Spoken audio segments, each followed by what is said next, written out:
Hello good evening, welcome to SGR education. आज करेंगे independent variable और डिपेंडेंट वेरिएबल के बीच में क्या डिफरेंस होता है। स्पेशली ये वीडियो डेडिकेटेड होगी कि टाइप ई इंडिपेंडेंट वेरिएबल कौन से होते हैं और टाइप एस इंडिपेंडेंट वेरिएबल कौन से होते हैं, ये समझाने के लिए। आप लोगों को मैं इससे पहले वाली वीडियो में एसओआर मॉडल करवा चुका हूं और आप रिसर्च की हमारी प्लेलिस्ट चेक करिए, आपको बहुत सारे इंपॉर्टेंट टॉपिक जो है उस प्लेलिस्ट में मिलने वाले हैं, जिसमें रिसेंटली हमने बहुत तरह के बाइसेस को इंक्लूड किया, central limit theorem, correlation coefficient, ऐसे कई इंपॉर्टेंट टॉपिक कराए हैं जो एग्जाम में आते हैं। अभी आप लोग हम लोगों के जो नया बैच अनअकैडमी पे शुरू किया है हमने दिसंबर के लिए, उसको ज्वाइन कर सकते हैं। 3 जुलाई से बैच शुरू हो गया है कॉमर्स और पेपर 1 के लिए। आप एनरोल कर सकते हैं इस बैच में SGRYT कोड के साथ अनअकैडमी का सब्सक्रिप्शन लेने पे। अनअकैडमी का सब्सक्रिप्शन आप 3, 6, 12 और 24 महीने के लिए ले सकते हैं। तो ज़रूर जो है अनअकैडमी के नए बैच में, नए कोर्सेज में शुरू से ही एनरोल कर लीजिए ताकि आपको बेनिफिट मिले जल्दी शुरू करने का क्लासेस को। देखिए, सबसे पहले तो मैं आपको ये बताऊंगा कि एक इंडिपेंडेंट वेरिएबल को हम स्टिमुलस वेरिएबल भी बोलते हैं और इसे हम मैनिपुलेटिंग वेरिएबल भी कहते हैं, जिसको मैनिपुलेट मतलब कि जिसको आप चेंज कर सकते हैं और जिसे रिसर्चर सेलेक्ट करता है चेंज करने के लिए, देखने के लिए कि भाई क्या असर पड़ेगा इसका एक डिपेंडेंट वेरिएबल पे। तो dependent upon the mode of manipulation, की क्या मैनिपुलेशन हम करेंगे, एक्सपर्ट्स ट्राई करते हैं डिवाइड करने के लिए इंडिपेंडेंट वेरिएबल को दो तरीके में, एक टाइप ई और एक टाइप एस इंडिपेंडेंट वेरिएबल में। जो टाइप ई के इंडिपेंडेंट वेरिएबल होते हैं जिन्हें डायरेक्टली और एक्सपेरिमेंटली मैनिपुलेट किया जा सकता है, मैं आपको एक एग्जांपल के थ्रू भी इसमें समझाऊंगा। बस आप अभी ये ध्यान रखें कि जो डायरेक्टली या फिर हम कह सकते हैं कि जिन वेरिएबल्स को, इंडिपेंडेंट वेरिएबल्स को हम डायरेक्टली मैनिपुलेट कर सकते हैं, चेंज कर सकते हैं, और दूसरे टाइप एस वाले जो है ऐसे इंडिपेंडेंट वेरिएबल होते हैं जिनको हम सिर्फ प्रोसेस ऑफ सिलेक्शन से ही जो है जिनमें चेंज कर सकते हैं। तो ये फ़र्क समझाने के लिए एक एग्जांपल को समझ लेते हैं। मान लीजिए कि एक रिसर्चर है, वो स्टडी करना चाहता है कि नॉइज़ का क्या असर हो रहा है टास्क परफॉर्मेंस पे। ठीक है, तो ऐसे मान लो कि आपकी पढ़ाई पे नॉइज़ का क्या असर है। तो नॉइज़ भी 3 तरह की हो सकती हैं। तो इंडिपेंडेंट वेरिएबल यहाँ पे नॉइज़ है और डिपेंडेंट वेरिएबल है कि आपकी परफॉर्मेंस पे क्या फ़र्क पड़ रहा है। तो नॉइज़ को हमने 3 कैटेगरी में बांट दिया।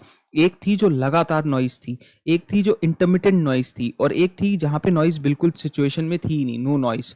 फिर आप ये देखेंगे कि कॉन्टिन्यूस नॉइज़ है तो आपकी परफॉर्मेंस कैसी थी, या आपकी लर्निंग कैसी थी, टास्क परफॉर्मेंस की बात हो रही है यहाँ पे। इंटरमिटेंट नॉइज़ में कैसी थी, और बिल्कुल भी नॉइज़ नहीं थी, तो तब आपकी सिचुएशन जो है वो लर्निंग की या टास्क परफॉर्मेंस की क्या थी। तीनों में आप समझ सकते हैं कि आपकी टास्क परफॉर्मेंस पे अलग अलग तरीके से फ़र्क पड़ सकता है।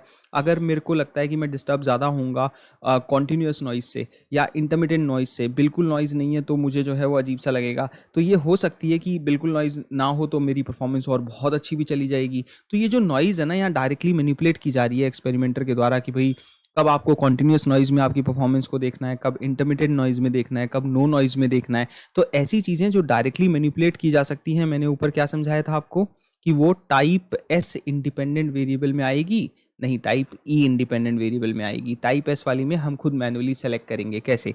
जैसे इसी एग्जांपल को अगर हम आगे बढ़ाएं, तो अगर आपका रिसर्चर ये जानना चाहता है कि जो रेट ऑफ प्रोडक्शन है, कि भाई किस जो है दर से प्रोडक्शन किया जा सकता है। जैसे मान लो हम कहें कि एक प्लांट है, लेबर जहाँ पे गुड्स बनाती है, लेट से चेयर्स और जो है टेबल बनाती है।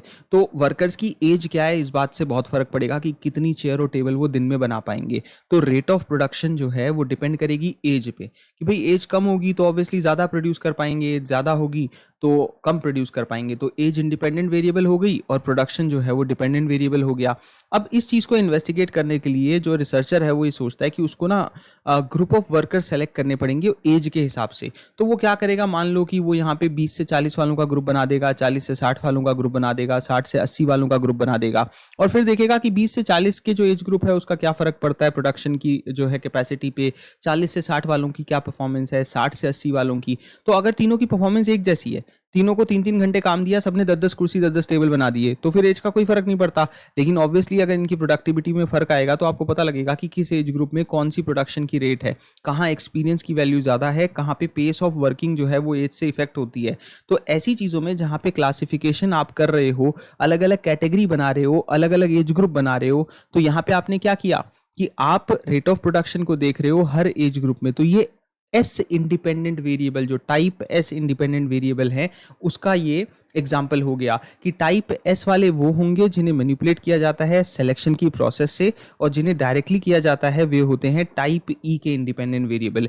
एक और बात बताऊंगा मैं आपको इसके अंदर, ये तो मैंने कल प्लस जो हमारी फ्री क्लास थी 10 बजे की अनअकैडमी पे जो रोज होती है उसको जरूर करा करिए, क्योंकि हम 10 बजे वाली फ्री क्लास में डेली क्वेश्चन करते हैं पेपर 1 के, और SGRYT कोड से इसको अनलॉक कर लिया करो। टेलीग्राम में रोज लिंक आ जाता है इस क्लास का, क्लास से 2-3 घंटे पहले आज की क्लास का भी डाल दिया है। तो मैंने ये चीज़ आपको बताई थी कल की क्लास में भी कि एक डिपेंडेंट वेरिएबल ना वो होता है जिसपे IV के असर को देखा जाता है। तो एक ऐसा वेरिएबल, एक ऐसा फैक्टर जो अपीयर, डिसअपीयर या वेरी करता है जैसे जैसे रिसर्चर जो है वो अलग अलग तरीके से इंडिपेंडेंट वेरिएबल को रिमूव करेगा या वेरी करेगा। तो डिपेंडेंट वेरिएबल एक मेजर है, बेसिकली किसी भी सब्जेक्ट के बिहेवियर को हम जो है मेजर करना चाहते हैं तो वो डिपेंडेंट वेरिएबल ही हुआ ना। जैसे मान लो कि एक स्टूडेंट के ऊपर, स्टूडेंट के रिजल्ट्स देख रहे हैं हम टीचिंग के मेथड्स उसके ऊपर अलग अलग आजमा के, तो जो स्टूडेंट का रिजल्ट है एक तरीके से डिपेंडेंट वेरिएबल है। डिपेंडेंट वेरिएबल एक तरीका हुआ बिहेवियर ऑफ द सब्जेक्ट को जो है वो मेजर करने का। फिर डिपेंडेंट वेरिएबल एक रिस्पॉन्स भी है जो कि एक व्यक्ति या एक एनिमल देगा अपने इन्वायरमेंट के प्रति। तो हमने SOR मॉडल में पढ़ा भी था, स्टिमुलस, ऑर्गेनिज्म और फिर रिस्पॉन्स। तो एक डिपेंडेंट वेरिएबल और क्या, एक रिस्पॉन्स है, और ये रिस्पॉन्स जो है वो जनरली मेजर किया जाता है using at least one of the several different dimensions. और ये डायमेंशंस क्या हैं? देखिए, किसी भी डिपेंडेंट वेरिएबल की डायमेंशंस हो सकता है फ्रीक्वेंसी, कि नंबर ऑफ टाइम एक पर्टिकुलर बिहेवियर कितनी बार अकर हो रहा है, ये बात फ्रीक्वेंसी से पता लगेगी।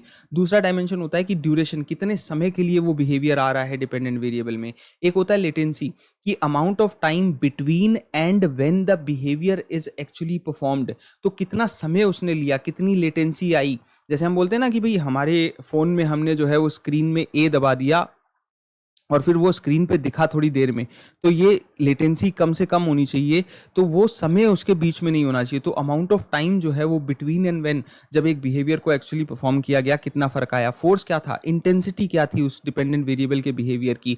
तो 4 डायमेंशन में हमेशा डिपेंडेंट वेरिएबल के बिहेवियर को देखा जाता है, फ्रीक्वेंसी के बेसिस पे, ड्यूरेशन के बेसिस पे, लेटेंसी के बेसिस पे और फोर्स के बेसिस पे। तो आप एग्जामिन कर सकते हो रिलेशनशिप को IV और DV के बीच की, और ये रिलेशनशिप ऑफ डिपेंडेंस कहलाती है इसी वजह से कि एक वेरिएबल दूसरे पे डिपेंड करता है। तो जब आपको एक रिलेशनशिप देखनी है, जैसे मान लो कि हम देख रहे हैं मीनिंगफुलनेस किसी लर्निंग मटेरियल की और स्पीड ऑफ लर्निंग, इनके बीच में एक रिलेशनशिप है। हम बोल सकते हैं कि अगर मीनिंगफुलनेस किसी कंटेंट की बहुत ज़्यादा होगी तो स्पीड ऑफ लर्निंग भी बहुत ज़्यादा होगी। तो स्पीड ऑफ लर्निंग जो है अब डिपेंड करने लग गई मीनिंगफुलनेस पे, तो मीनिंगफुलनेस जो है उसका इन्फ्लुएंस ज़्यादा है तो वो इंडिपेंडेंट वेरिएबल हो जाएगा, और जो स्पीड ऑफ लर्निंग है वो उस पर डिपेंड करती है तो ऑब्वियसली वो डिपेंडेंट लर्नर हो जाएगी। तो इस तरीके से हम जो है इंडिपेंडेंट वेरिएबल और डिपेंडेंट वेरिएबल खोजते हैं, और इसमें भी टाइप एस और टाइप ई के जो इंडिपेंडेंट वेरिएबल्स होते हैं उनको अलग अलग तरीके से देखते हैं। तो जहाँ पे डायरेक्टली किया जाए वो टाइप ई इंडिपेंडेंट वेरिएबल हैं, और जहाँ प्रोसेस ऑफ सिलेक्शन के थ्रू किया जा रहा है जैसे एज ग्रुप वाले एग्जाम्पल में, वो टाइप एस जो है इंडिपेंडेंट वेरिएबल कहलाते हैं। उम्मीद करता हूँ आज ये स्कॉलरशिप का लास्ट टेस्ट है, अभी चल रहा होगा जब तक ये वीडियो आपको मिलेगी, ये शुरू हो चुका है 7 बजे। चैनल को सब्सक्राइब कर लीजिए, रोज़ हम आपको एक वीडियो देते हैं। तो जैसे कि हमारे टेलीग्राम में हम लोग आपको सारी इन्फॉर्मेशन दे देते हैं एग्ज़ाम से रिलेटेड जो भी होती है।